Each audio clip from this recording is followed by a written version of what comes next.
Yo, what's up, ladies and gentlemen? It is your boy, the franchise player, Double B Bad Blood, joined here by the chemical one himself, the mixologist, Mr. Chemical Julian. And man, what in the actual extreme fuck? We Uh, are coming at you live three with the hours of wrap-up watching. show for WWE Extreme Rules, which came to us from the Nationwide Arena in Columbus, Ohio. And when I say fresh off the pay-per-view, I mean it just wrapped up like maybe 5 minutes ago. Oh my God. Look, ladies and gentlemen, before we start this show has been brought to you by Bodyslam.net. For all your wrestling news needs, go to www.bodyslam.net. You can find all your wrestling information, all your podcasts, all the amazing things that you want to find out about the world of professional wrestling. Tune in every week. You can find us on YouTube. You can find us on Twitter. You can find us on Twitch. You can find us on every podcast station there is out there. Your source of reliable wrestling news and information on the webs. Look, I'm a little upset. Hey man, look. I My would Packers are winning, first so like that's all I I care like to about. ask you where to start. Well, let's start with this. The show, the title, Extreme Rules. WWE presents Extreme Rules. Can I ask you something, Julian? What the fuck was extreme about tonight? Okay, so the main event, the final match. No. Let's not go to the main event. Let's start from the tippy top. Let's start from the New Day, your WWE World Champion, Big E, Kofi Kingston, and Xavier Woods. Look. Here's what my notes say. This match is more than anyone could ask for. Kofi Kingston with the sick ass pair of Jordans. Brother, the Jordans were on top. They were on Yeah, fire. they were. I need those Jordans. Orange, white, and black. Halloween time. It was a spot fest. Kofi So and AJ just pulled all the stops out. now, hold on now. Now, this was a late addition to the pay per view, and I mean like late addition, as in I had already sent out the scorecards, and I had to go back about during the pre-show and edit the scorecard It was an awful and show, Dan. Right from the and start, put it it was an back awful on. fucking show. But I gotta say that match was probably one of the highlights of the show. You know, you got the New Day. You got AJ, and he's very tall. Like he's very Hey, tall. He's hey so man, tall, almost so Omos tall. picked up 2 extra moves. He's so tall. Omos picked up 2 new moves. Oh, of course he picked up two moves because he's so tall. He picked up 2 new moves, But you're not getting it. He's so tall. but he's so tall. That's the whole He's point of this whole pay per view. he's a personal Almost is so colossus. tall. Like Jesus Christ, we get it. He's fucking tall. He's a personal colossus. But here's the thing that really got me. Here's the thing that fucking just floored me. You had Bobby Lashley team up with AJ and almost against the New Day. One spot where Big E gave a assisted like a lift to Kofi as he went over the top rope Yes. and almost just fucking punched him right in the throat. That was the Oh, spot of the night when for me. yeah. He just fucking got him in midair, just smack. He sure did because he's so And tall. because he's so tall. But the end of the match, I can see the end of the match happening fucking 5 minutes before it did. The whole tagging him in, getting pissed off, tagging him in, getting pissed off, tagging him in. Like obviously the team that wasn't the New Day were gonna fuck off and they couldn't get their shit together. But Correct. Lashley gets the blind tag as AJ gets the spot in where he's gonna go for I Phenomenal think he's going for a forearm. leapfrog. Correct. And Big E ducked him. Yeah. And when he turned around, Lashley speared the fuck out of AJ. Spear the shit out of him. Lashley gets caught with the big ending. Boom, Yep. 1, 2, 3. It is over. The winners, the New Day. Now, if I had to say a 5-star rating, I'm still in Meltzer's giving right now, I would give this match a 3.5 star. For the simple fact that AJ nearly beat the shit out of the referee for killing his spot. The ref was in the corner spot. AJ came in and looked at and AJ Oh yeah, said, "Get the fuck out of here," and shoved him away.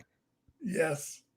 And of course, Kevin Dunn and his 500,000 camera takes was getting everything. It was like boom, boom, boom, boom, boom, like everywhere. Yeah. Literally, if I didn't spend the night in the hospital, I would think that I was high. Um, I'm sorry, but you skipped over the pre-show match, which was Liv Morgan versus Carmella. Wait, that wasn't a pre-show? That was on I thought pre-show. that was part of the fucking show. That was pre-show. It was 3 minutes. Yeah, but it was pre-show. It was 3 minutes. Does that even count?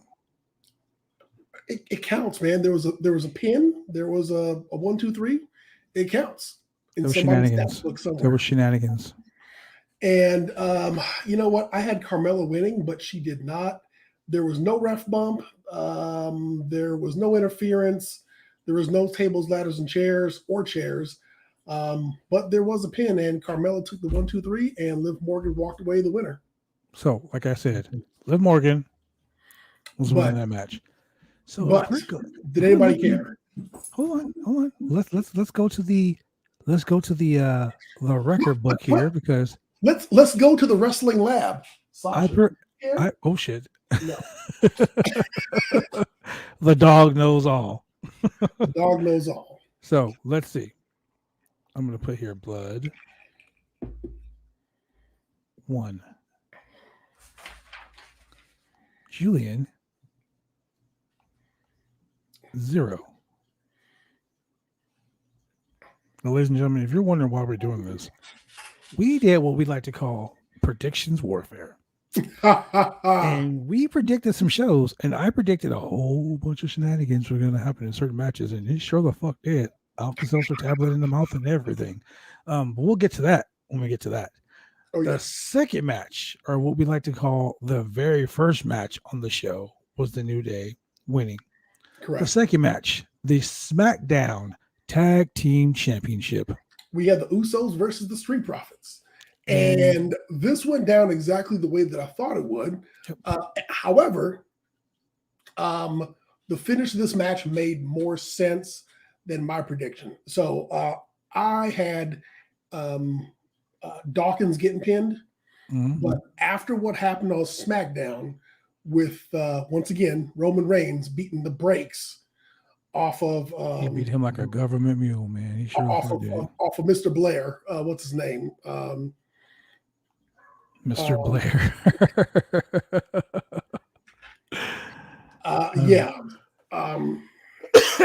Yeah. So he was still going in the match with the injured ribs and he was still beat up and whatnot.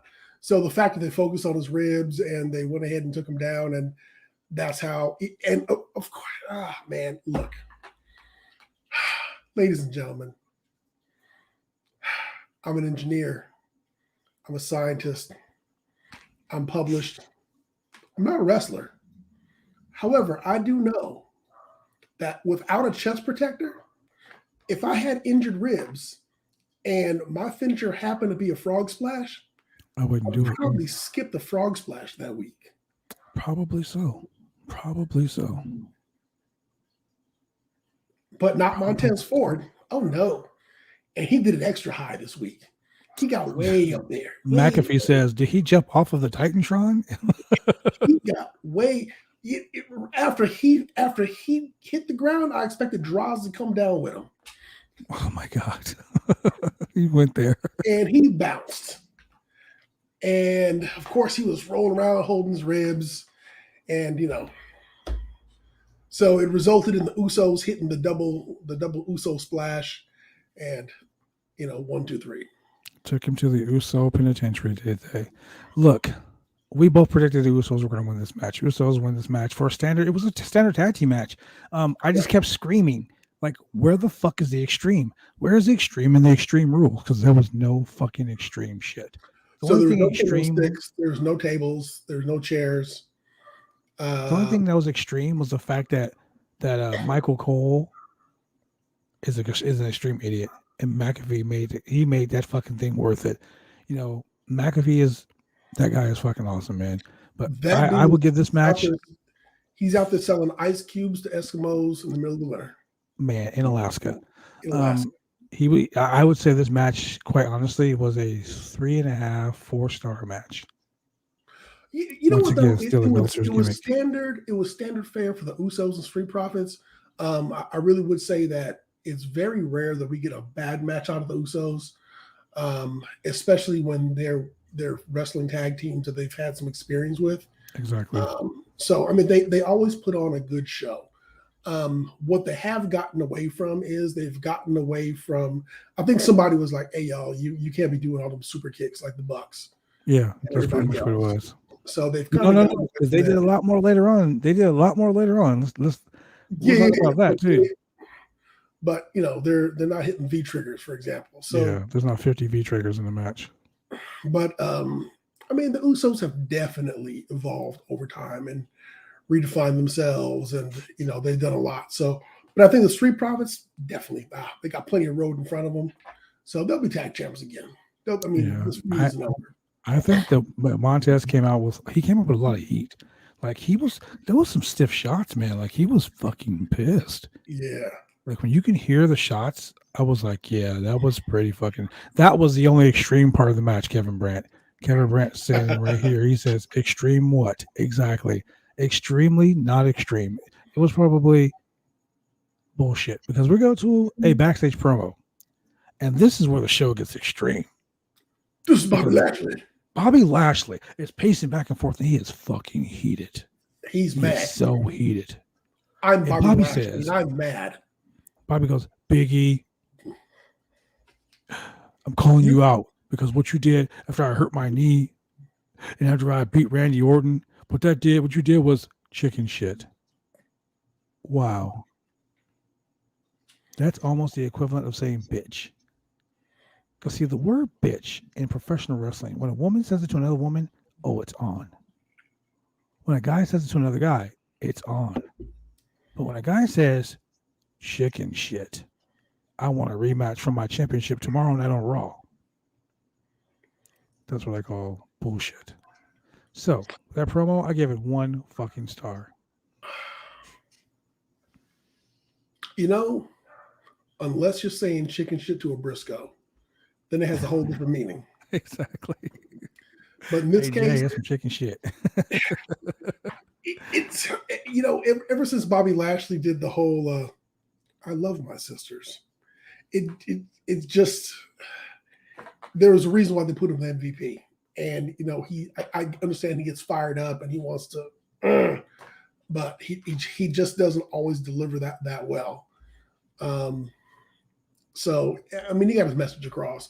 Now he looked great in the ring. I mean, as far as being fired up when he was like putting it to Big E and punishing him and hitting him strong and spearing folks and whatnot. Oh, he looks great in the ring doing it, but on the mic doing it, he's just not as effective, and that's why he needs a mouthpiece. Let me ask you something though. Let me ask you something real quick. I mean, I just saw this picture, and it's a picture of Liv Morgan, and she's like got her ass sticking out, and across from the back of her outfit says "Extreme Rules," right? And then you flip to the next picture, and she's got her green face paint on. Yeah. She says, "Channeling my inner poison ivy." So was that the extreme part of her match? Because I didn't see anything else extreme. Exactly. But what I did see tonight was a whole bunch of people in the crowd with, I don't know if you noticed it, but there's like 4 or 5 people with Bray Wyatt signs. Oh, were they? And Kevin Dunn panned to him and then panned away. Yeah. And then right after that, Bray Wyatt, or should I say Wyndham Rotunda, posted on Instagram a picture of a steel cage match. And it's Adam Cole, Bobby Fish, and Kyle O'Reilly against the Wyatt family. And the caption reads, "Family values." And Adam Scher posts, "Family values indeed. Next stop is Elite." Interesting comments. I just want to share that because I saw that as an interesting comment. It totally caught me off guard for a second. I wonder who the family would be this time around. I don't know. Maybe they should bring in Bo Dallas. I was gonna say. Cheryl didn't know. She didn't know that Bo Dallas was so over in NXT, and I told her, I said, It's amazing when you find that out. Like yes, I said, go you Google go it, and she back, was like, Bo Dallas, he just seems like a goofy guy, and I just told her one word, believe. Just go believe. so this is what a lot of people don't understand, and this is probably something that Vince hated. WWE main roster was the Marvel 616. NXT was Marvel 738. It was another universe all unto itself, which was a good thing, which was a great thing. And there were people when they get called up, you're like, oh man, I wonder who that was. But if you started watching NXT, you were like, oh my God, this dude was over. Like when Big E and NXT doing the five count, yeah. Yeah, you would never know this, but the Ascension were a long time reigning tag team. Yeah, they were destroying everybody. Samoa Joe was a multiple time the only 3-time NXT champion in history. What I got a friend of mine, a female friend of mine, who for years shit on wrestling. I just said, sit down and watch this match with me. And she sat down and watched Sasha's go away match before the call up. Her and Bailey, the one where she took the one where she took the bow off of Izzy's head and she pranced around in it. And as a viewer, she got so legit mad about this wrestler taunting a child. And I sat there and laughed at her, and I was like, you're hooked. I'll tell you something right now. Don't fuck with kids at wrestling shows. I was at a show 2 weeks ago, and I'm like the bad guy. I'm the bad guy, ladies and gentlemen. I'm the guy, like, I rile the crowd up. I get what we like to call nuclear heat. I am so fucking bad that the people are just like, you should die bad, right? Yeah. This little boy, he could have been maybe 7 years old, maybe. I'm in his face. I'm talking shit.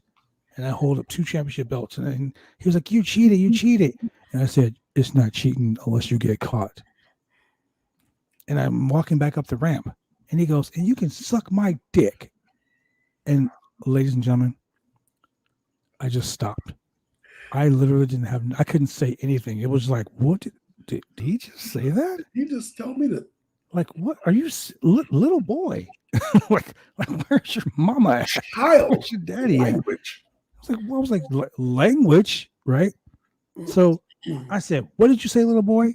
And he turned to me again and said, I said, you can suck my I was just like, I don't have to take this. I'm leaving. And I walked back up the curtain, and the fans were like, dude, what happened? I'm like, that little boy just told me some shit.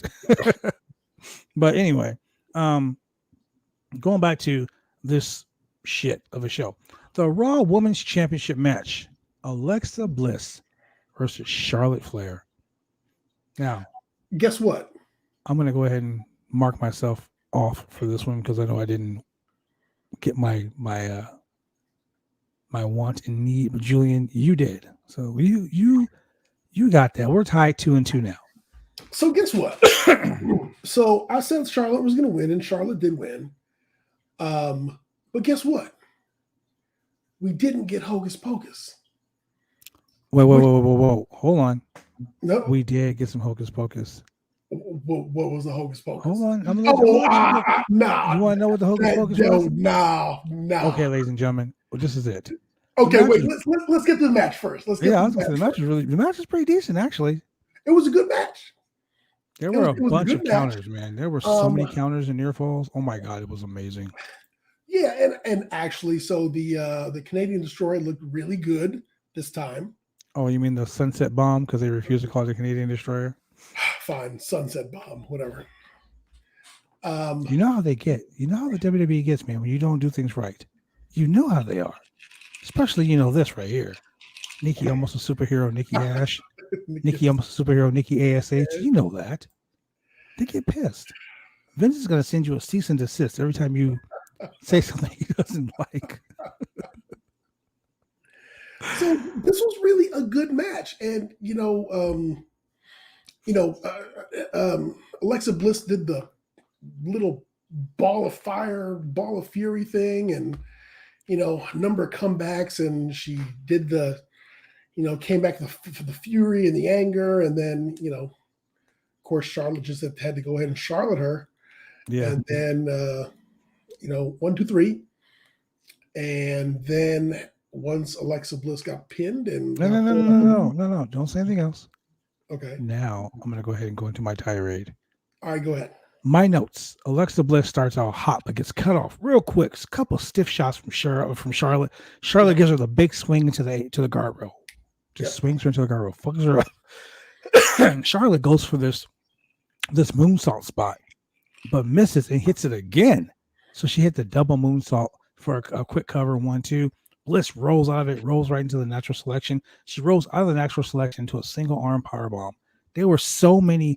It was clicking. It was like cylinder. It was like all points. It was just going. Good match. I would say it was probably one of the better matches I've seen Alexa wrestle since she took this gimmick on. Alexa hit a bunch of spike DDTs. She got the 1, the 2. Ref was going down for the 3 count. Charlotte put her leg on the rope. I was like, son of a bitch. Yeah. Charlotte hits the natural selection. Charlotte wins the match, right? Now, this is where the hocus pocus shenanigans bullshit starts. After the match, they're beating the fuck out of each other. Alexa just goes crazy and starts beating the shit out of Charlotte, right? Charlotte throws Alexa over the commentator's table.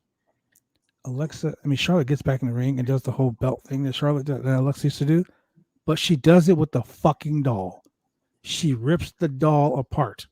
Yes, she does. The biggest pop of the night. Not when Becky Lynch came out, not when fucking Sasha Banks. I just totally killed that one. Damn, not when Becky Lynch came out, alert. not when fucking Charlotte came out, not when Lashley or Big E or not when any of these guys came out. The fucking doll Lily got the biggest pop, and they were chanting Lily's name as Charlotte rips her apart. So as Charlotte rips her apart, Alexa gets up and beats the shit out of Charlotte. Charlotte barely gets away. She barely gets away. Alexa is sitting in the middle of the ground with the doll parts. She's rocking back and forth. And Kevin Dunn, with his 5 million camera shots, is getting like every fucking angle of everything. There was a fan in the 12 colonnade row picking his nose. Kevin Dunn got that too, because he does so many camera shots. She gets in the middle. She's laying on the floor. She starts going up the ramp and she's bawling her fucking eyes out. And this is her hometown. This is Columbus, Ohio. This is Alexa Bliss town. Alexa Bliss is laying in the middle of the floor and she just loses her shit. And she starts foaming at the mouth. Like we're talking fucking Papa Shango ass foaming at the mouth. And then Kevin Dunn screws up and shoots the camera right in her face, and you can see the Alka-Seltzer tablet on her tongue. So fucking bad. It was the dumbest shit I've ever fucking seen. I don't get it. That great match happened, and then some stupid shit had to happen afterwards. So what, is Alexa going to go to like a mental institution? Is she crazy now? Is the doll going to reform itself? Like even you sent me a text and you're like, I'm waiting for the beam from heaven to come get the doll parts. I was expecting Vince to do some stupid shit like that. So check it out. There was a point in the match when the camera focused on the parts of the doll in the ring, and the camera it had cropped out the audience. So all you saw was the mat, and you saw the pieces of the doll. And I said, "Oh shit." I was like, this is going to be some pre-shot. They're going to do some Terminator doll reforming animated. I was like, oh, come on. I was like, nah. And then back to the wide shot, and Alexa Bliss got in the ring, picking the doll pieces. I was like, all right, cool. Yeah, that's right, Brandon. They sure did with the fizzle pill in their mouth. Other than that, the match was great. I just don't like the shenanigans at the end of the show. Almost like this fucking Packer versus 49ers game that's 27-27 with 37 seconds left. Go Pack, go. Anyway, it was ridiculous. I give that match 4 stars because quite honestly, it was a great fucking wrestling match. These two put on a very good match. And given their size difference, it's a little bit difficult to make it believable, but they put on a good show. It was really great. Give me 1 second. All right. So, with that being said, we're going to do this real quick. We're going to go to a quick commercial break before we get into the rest of this amazing show. Because this show was extreme, ladies and gentlemen. I mean, it was so extreme. Okay, I promise I would never lie to you guys. This show was They the shit. literally brought down the house. This show was so not extreme. But we'll be right back after this exciting podcast message for Kevin. Drive me insane! All these rules are lame, have been taking all the fun out! Drive me insane! All these rules are lame, have been taking all the fun out!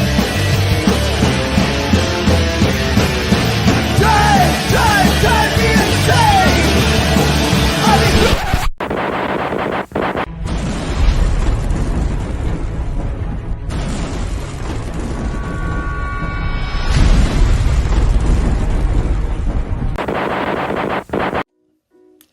When you want to get your hair cut, you go get your hair cut right. You head down to Big D's Barbershop. Big D's Barbershop, Vancouver, Washington's best and brightest. 1019 Main Street, Vancouver, Washington, where you can go get your hair lined up, cuts, fades, shampoos, conditions, and all the great things that go with supporting a local barbershop in a local business area. You can also reach them online at www.bigdsbarbershop.com. Go get your haircut right.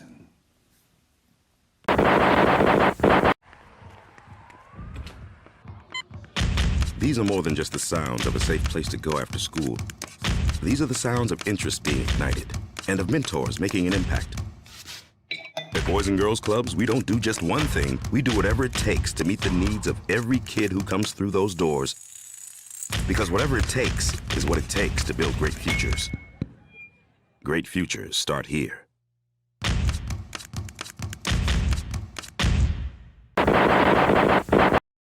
That's right, ladies and gentlemen. Great futures do start the Boys and Girls Club. And we are back. I just don't understand why that match ended the way it did. And you know, Brandon said it. Now I can say, Lily, look, Lily is going to come alive. I predicted Lily was going to win the championship because, you know, Vince is weird or like that. He probably watched the show and was like, nah, I can't do it now. The cat's out of the bag. But, Hey, Brandon, just so you know, Bad Blood and I talked about this a while ago, and the idea was in my mind that I don't know if you watched Saturday Night Live, but I imagined at some point they're going to have Lily like in a Gumby suit, and Lily was going to come. It was, yeah. I hoped it wouldn't happen, and I'm glad it has not happened, and I hope it does not happen. But I was always afraid that it would happen. I'm Lily, damn it. Yeah, she did. I'm glad Liv Morgan did get a win because it was about fucking time. Correct. It really was. They really need to stop screwing her over. So going on to the next match. Wait. Before we go to the next match, I gotta say this was the funniest part of the show for me. Paul Heyman and Caleb Braxton have such great chemistry together. Oh, they're hilarious backstage. They are so funny. Paul's on the phone talking to somebody. Presumably it's Brock Lesnar. Kayla, all of a sudden you just see out of nowhere. It's like he's talking, and then you see the microphone. It was like he's all, and then he turns to her, and he's like, "I gotta call you right back." And she's like, "Who are you talking to, Paul? Who are you talking to?" And he's like, "I don't know, mommy. Am I supposed to ask your permission?" Then he's like, "Wait, are you jealous? Are you jealous that I might be talking to another girl?" It's so funny. Their chemistry is funny as shit. Yeah, they've been doing this for a while now. Yeah, and it just gets better and better every time. And on Talking Smack is great too. I love Kayla Braxton. I think she is so sassy, and I think that her and Paul, their cohesiveness make that whole gimmick funny. Correct. So, up to the next match, which happened to be a triple threat match for the United States Championship. My notes are real simple. The match was hard hitting. Surprise roll up. I'm not gonna say who did the roll up, Was it a and I'm gonna surprise say my though? Packers won the game, 30-28. That's right. Go Pack, go. Was it a surprise though? It was not a surprise. Honestly, you know what? Let's be honest. It was a I mean, surprise to I me. called it pretty easily. It was Now, a surprise. whenever You did. We both called it. yeah, I reluctantly called it, but we both called it.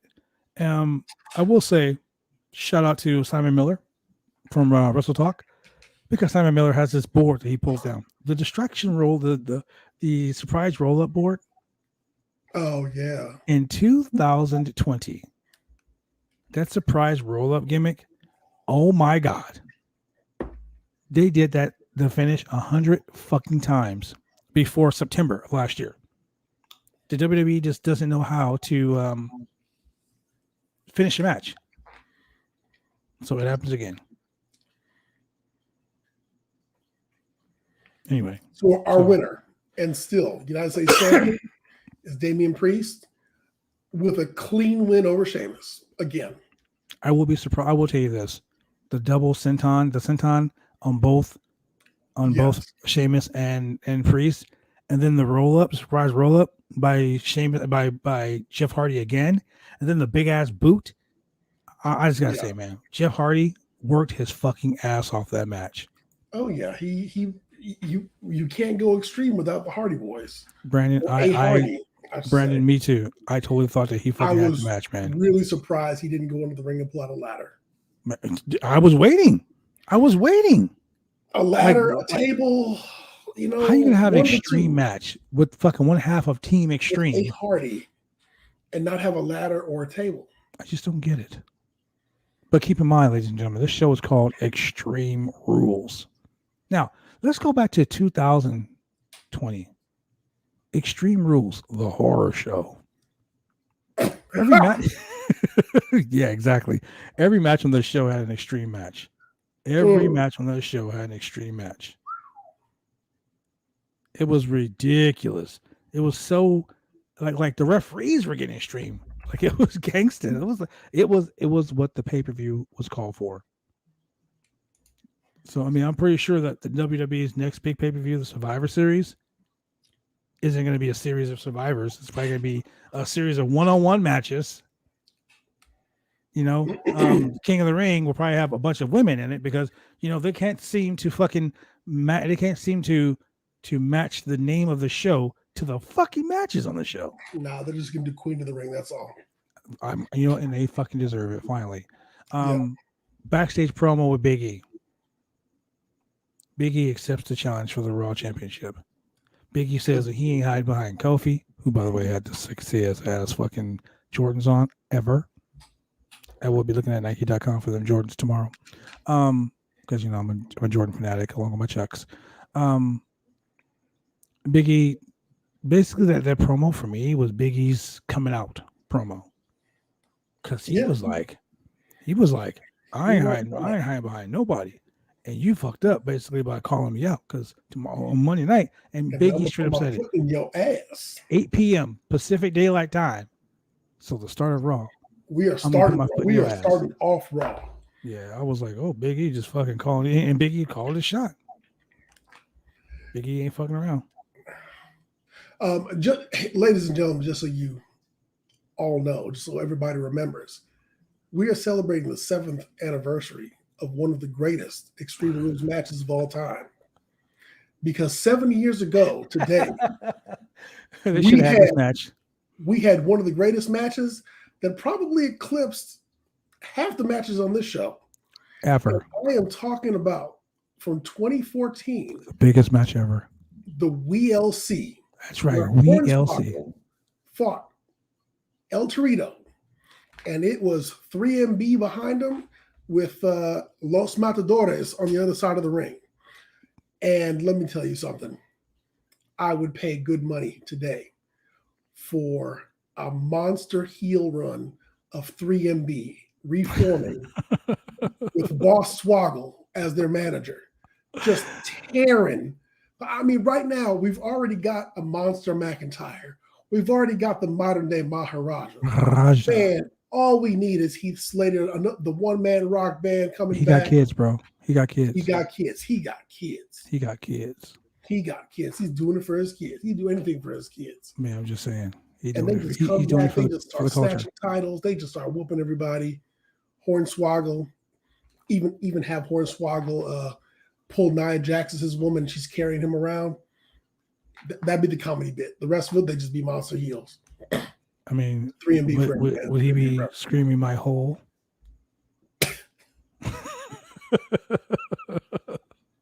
Nah, but what would happen is like someone would be like Hornswoggle, and he'd like just come out from behind her. That's right. Hey, but you know what though, Brandon? I gotta say, this pay-per-view sucked ass, but the ending may have redeemed itself just a little bit. And I see the look, Julian. I'm gonna tell you why. When we get to that match, I'm gonna tell you why. And it was hocus pocus. Brandon says, hold on, before we finish. Don't do it. Don't do it. Because I posted on Twitter when I saw this, I just said, what the fuck? Wait, Brandon says he can see that working, man. He can see it working, your 3MB Hornswoggle gimmick. Or Horny can be Vince's son again, like he was. Anyway, going to the next match. The SmackDown Women's Title match. Bianca Belair versus Becky Lynch. And I will tell you this. Yeah. When Becky grabbed her by her fucking weave. And the tug of war ensued. You know what? That's happened more than once. And I've always kind of wondered, like, how tight is that thing sewed in? Because, man, I'd hate to see her get snatched ball in the middle of the ring. As my daughter would say, she got her weave snatched. I would not want to see her get snatched ball in the middle of the ring, man. I just watched. God damn it. Sorry, someone just sent me a message in it. Told just took me off my game for a second. God damn you. Yeah. Anyway, it was a great match. They put on a good match. They put on a very good match. A lot of counters, but I'm telling you, for me, the spot of the night. Yep. Yes, sir. Was Becky Lynch pulling that motherfucking weave, and Bianca pulling her in close and hit that spine buster off the weave. My note says, so far this match is pretty good. Basically, and when Michael Cole was talking shit, basically, like Becky walked over and was like, "Shut your fucking mouth." Yeah, I was like, "Fine," and McAfee was like, "You're putting words in her mouth, Cole. You're putting words in her mouth." She said, "Shut the fuck up." That was the best part of the match for me. Besides the I whipped my hair back and forth spot with the fucking spine buster in the middle of the ring. I was excited because there was so many counters. It was like counter to the man slam, counter to the KOD, counter to the roll up, counter to the roll up, counter to the roll up, counter to the spine buster, counter to the superplex off the top rope, counter when he whooped her ass and pulled her off the top rope, counter. Wait for it. Because it was boss time. Sasha Banks makes her triumphant return, and she wrestles in the ring, and she beats the shit out of Bianca Belair. And then she turns to Becky. Becky Lynch. Becky gives her the tea time, and she looks over at Becky, and beats the shit out of Becky too. So we can expect to see a triple threat match at the Saudi show. Bianca Belair versus Becky Lynch versus Sasha Banks. Right. Now, since how we both picked, since how we both, you and I both picked either either Becky or Bianca to win, we both lost because it was a double. I guess it was a double disqualification. It was a DQ. So here's the thing: on my official scorecard, I picked the DQ. I love how you had the scorecard printed out. Yeah, I picked the DQ, and I had Bianca as the winner by DQ, but they never announced officially. They said disqualification, but they didn't say who the winner was. And quite technically, since Sasha Banks attacked both of them, I don't know what they're gonna call it as a draw. The official ruling is a no contest. Okay, so 0 points on that. So we both get 0 points on that. So that's fine. I mean, it was still 3-3, and yeah, so no contest. It was really weird. So here's the tiebreaker right here. This is the tiebreaker. And I had to do this again because my notes say, Kevin Dunn, stop with your stupid camera cuts. There were so many camera. Look, ladies and gentlemen, if you suffer from epilepsy, if you are You're prone gonna to have a hard time seizures, watching the show. do not watch this fucking match because there are so many flashes left and right. It was ridiculous. And we're not I even was like- talking about the demon's heart beating. Look, hocus fucking pocus. Okay. And let me tell you, we got away from the Alexa Bliss match, and I was like, we're past the hocus pocus. No hocus pocus.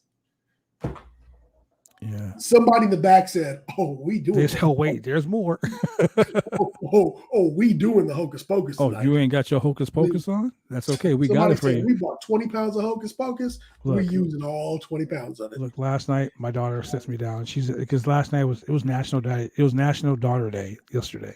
Yep, sure So my was. daughter asked me, "Hey Dad, can we watch a movie?" I said, "Sure. What do you want to watch?" She goes, "Hocus Pocus." I said, "That's tomorrow night." And she said, "No." "No." Take a match. She said, "No, let's watch it tonight." So we watched it last night, and I fell asleep. I've watched Hocus Pocus like 50 times with my kid. My kid's 13 years old. I've been watching Hocus Pocus with her since she's like 8. Okay, there's 5 long years of watching that fucking Hocus Pocus, just so 24 hours later, I can watch the shit again. And the same result almost happened. If I didn't know I had this podcast to come on tonight and talk with you about this, I would have fell asleep because the Hocus Pocus was too fucking much for me. So let's start with the match first. I mean, we'll get there. So, we have our tribal chief. We have the demon. Wait, I'm just gonna say Adam Woods. Shout out to my boy Adam Woods. Adam according to Woods. He does not acknowledge Roman Reigns as his tribal chief. He does not. No, he does not acknowledge him as his tribal chief. And during the course of the match, towards the end, we do get interference from the bloodline. We get a couple spears. We get a couple sling blades. We get the coup de grace. We get on the chair. Okay, so ladies and gentlemen, there was some extreme stuff. Like so this one wasn't. Yeah, he had like 4. This was the only match with extreme stuff in it.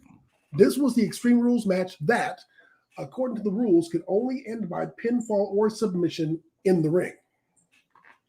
Now, remember I said earlier before we started talking about this match that there was one spot, there was one thing, in my opinion, that made it extreme. So Roman Reigns was like, no tables, because they kept trying to pull tables off from the ring, and Roman was like, nope, no tables. Like he literally looked at Michael Cole and said, no tables, right? So of course Cole was putting over the fact that there was no tables. So at this point, there was no extreme rules. Then he says, fuck it. Hocus Pocus for life. Yes, Lena. It was horrible. No Hocus Pocus. No. I'm thinking she's referring to the movie. Yeah, okay. You're right. Hocus Pocus for life. So at one point, Roman goes, fuck it, let's go extreme. And goes under the ring and he pulls out a lone Kindle stick. Yes. And he looks at it. And then the crowd goes crazy. And the camera cut, just fucking 300 camera cuts in 1 second. And Finn Balor, the demon, has a fucking it was like 5 Kindle sticks taped together. Yeah. It was like 5 or 8. That was the most extreme moment for me. I was like, what? He's going to beat his ass. And he commenced to beating the fuck out of Roman with those 5 taped Kindle sticks. I mean, as you should. If you got 5 taped Kindle sticks. Oh, yeah, he did whack him with that chair like 6 or 7 times. He was beating the shit out of him with that chair. Roman didn't play games. And that's where the Hocus Pocus happened.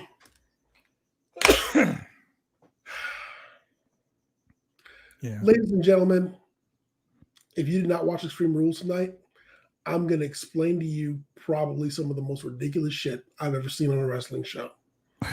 The demon, Finn Balor, is laying prone. He's just gotten the shit beat out Face of him. down, ladies and gentlemen. Face down. There was no pool of blood, but he was laying face down. He's been beaten mercilessly. I mean, they went through the Usos came down. They beat the shit out of Finn Balor. Finn Balor turned around and started beating the shit out of them. He came back. He hit a sling blade on one of the Usos and put him through a table. But then Roman came in, speared him, put him through the barricade. So Finn Balor's laying there. The demon has been beaten. He's been broken. He's been stomped on. Battered. He's been speared. He's down. laying unconscious. Made to be a But bitch. what happens? All of a sudden, the red lights in the arena flicker and go. Oh, but that's not just that. Not just that. Finn Balor went like he was Omarion. You got like he was Chris Brown or some shit. And then it's like someone gave him a can of spinach. And the demon jumps up, and Michael Cole is selling how, the demon's back. He's re-energized. Ladies and Are gentlemen, you shitting me right now? look, I'm going to have to paint the picture because you paint the picture a little bit easy. Ladies and gentlemen, have you ever been fishing and you fucking reel the fish out of the water, right? And the fish is just flopping around and shit, just all around like that, right? Now, imagine the fish just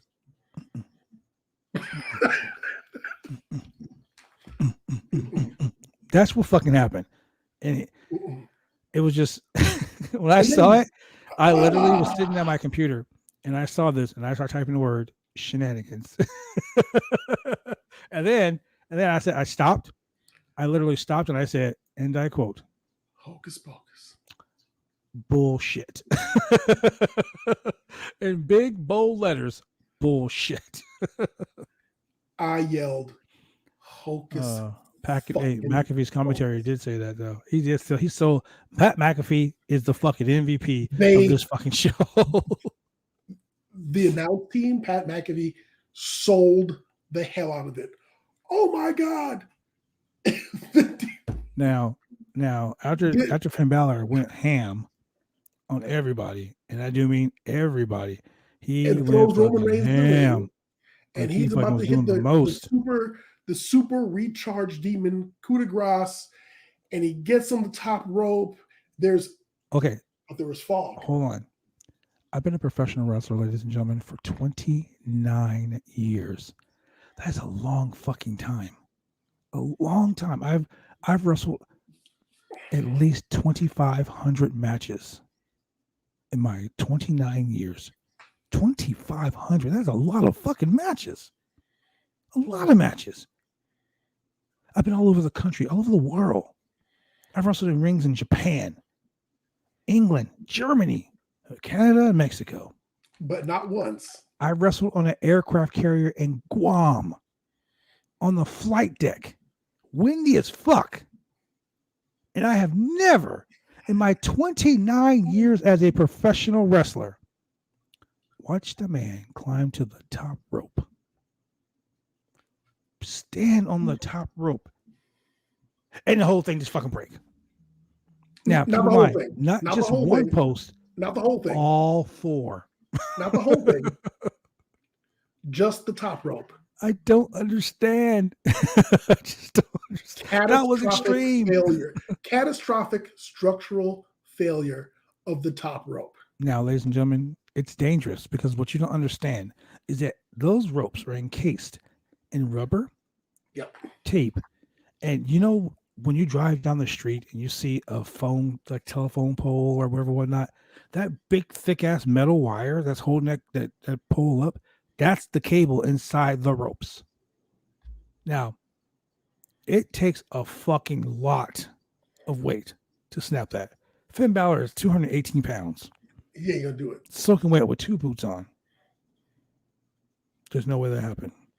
Big Show's big ass and Brock Lesnar's big ass got up on the top rope and superplexed each other off the top rope, and then the ring caved in. That's well over 1,000 pounds between the two of those guys combined.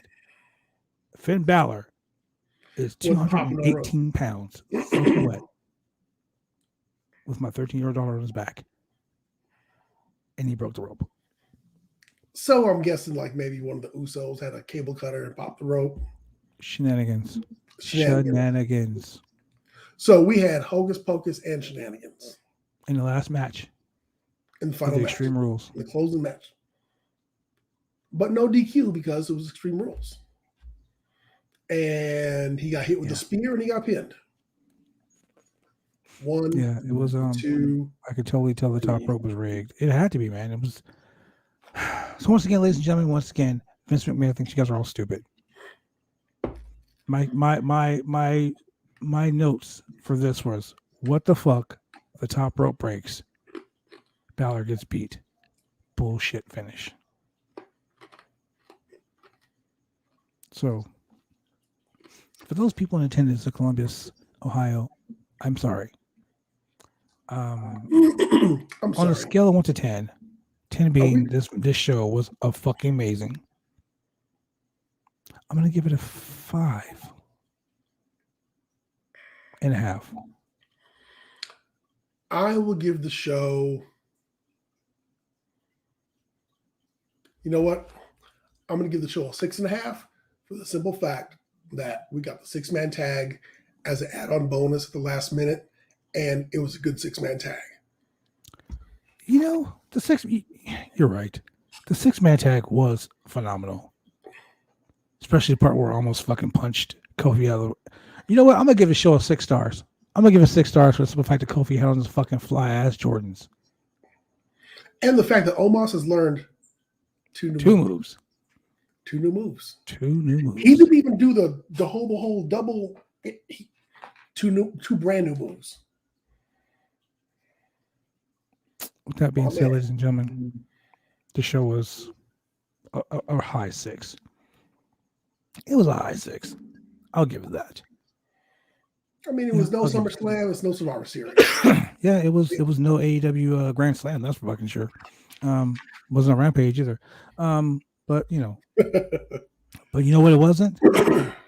It wasn't Nikki Almost a Superhero, Nikki Ash, or Nikki Almost a Superhero, Nikki ASH. That's what it wasn't. But if you want to find out more information about this show and other shows like it, you can go to www.bodyslam.net, ladies and gentlemen. Go like, click, and subscribe. I'm guaranteeing you're going to find some great shit out there. I mean, this is the website that broke the CM Punk and Daniel Bryan to AEW confirmed. Ladies and gentlemen, the scoops, the spoilers were all there. www.bodyslam.net. Ah, man, for all your wrestling news needs. And you know what? I'm going to say this, man, before we go. Brandon. Since he gives it a 5.5 because of Alexa, the tag title match, the US title match was great. That's why I gave it a 6. Some of the matches were great. Some of the matches were shit. All in all, it being an Extreme Rules show, totally sucked ass. This show could easily have been a 7 or 8 if each of the matches had some sort of Extreme Rules stipulation, and if the demon didn't get defibrillated and there wasn't some surprise popping at the top rope. You know the thing that really pissed me off the most about that whole demon thing was the simple fact that fucking Michael Cole kept saying, and this was a telltale that he was going to lose.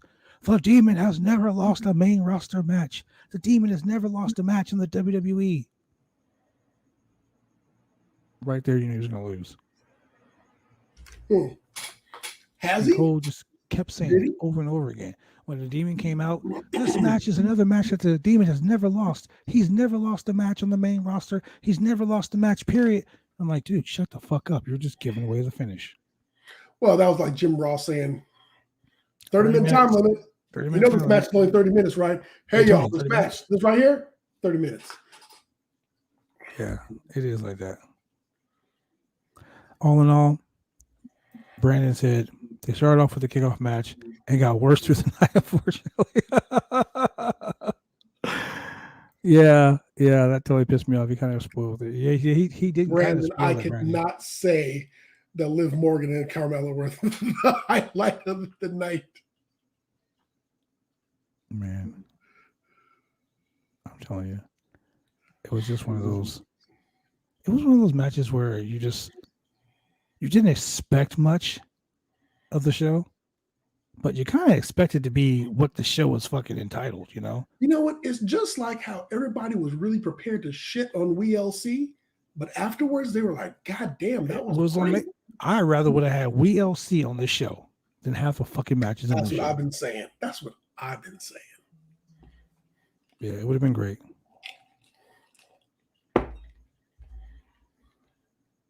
Careful. I just said, I wish we have WLC on this match, and someone just sent me a message and said, be careful what you wish for. Shout out to you. Yeah, be careful what I wish for. That still would have made this show a whole lot better. With that being said, ladies and gentlemen, you know what? Tell us where we can tell us what we can see on TV every week. Oh man, every week we're on Xfinity and CenturyLink TV Portland in the Oregon area. Mondays at 10 o'clock on Channel 11 on Xfinity TV and CenturyLink TV. Tuesdays at 10 p.m. Channel 22 Xfinity TV and Channel 8002 on CenturyLink TV. And Wednesdays at 9:30 p.m. Channel 23 Xfinity TV and Channel 8003 CenturyLink Television. And you know, if you don't want to watch a show, if you rather listen to it, like when you're driving to work or when you're at work and you work like a warehouse or something, you got the earbuds in your ear, whatever, whatnot, you work on an airplane, you don't want to hear fucking people talking, you can check us out on Google Podcasts, Apple, Spotify, Pandora, Amazon Music, iHeartRadio, and any and all of the major podcast platforms.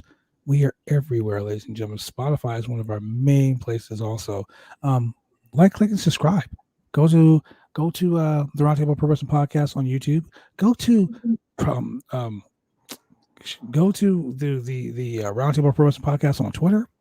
You can also go to BodySlam.net on Twitter, BodySlam.net on YouTube. Trust me, you want to like, click, and subscribe on all these amazing podcast places because you never know what you're going to miss. You never know. And you know what? If you want to support the channel, ladies and gentlemen, because we love support here, you can go to http:/.anchor.fm/ the Roundtable Podcast / support because we do like money. We like to help you guys. We want you guys to get the best wrestling knowledge. I want you to be able to come to this podcast and not have to watch the show to get the best results of the show. Now, Julian. Yes, sir. We're 3-3. We're tied in predictions warfare.